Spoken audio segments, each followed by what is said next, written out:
llamo Quique, tengo 14 años, juego en el cadete del Badalona, soy lateral izquierdo y estas navidades he ido a la selección catalana, sub-16, a jugar un torneo de las autonómicas, del Campeonato de España.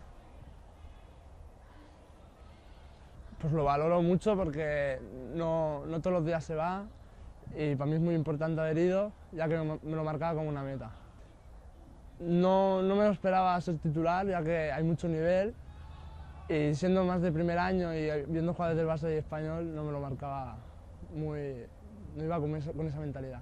Se siente como un regalo de Navidad, porque jugar con jugadores de tanto nivel, pues no todos los días se hace. Quique como persona es una persona bastante ambiciosa, que no se conforma con lo que tiene, intenta progresar cada vez más y eso pues le hace que a nivel futbolístico le beneficie y que cada vez busque ser mejor jugador. Como jugador yo lo definiría como un lateral izquierdo con mucha progresión a nivel de ataque, con un buen desplazamiento, mucha fortaleza física y mucha visión para jugar tanto en corto como en largo.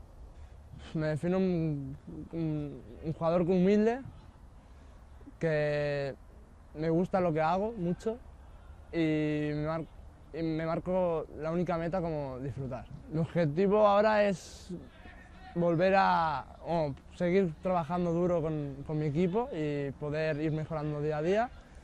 Ir otra vez en marzo, que es la segunda fase, y a ver si puedo ir. Supongo que es un poco el fruto de lo que os comentaba antes, de su ambición y el que cada vez busca retos cada vez superiores. La verdad es que, bueno, es algo que en principio no te lo esperas, pero supongo que la campaña que está haciendo y como es él, pues le van viniendo las cosas poco a poco. Y evidentemente yo creo que se lo ha ganado, lo que ha conseguido hasta ahora se lo ha ganado él y bueno, la verdad es que para un entrenador es el tipo de jugador que te gusta, que lo que quiere es progresar y no se conforma simplemente con lo que tiene.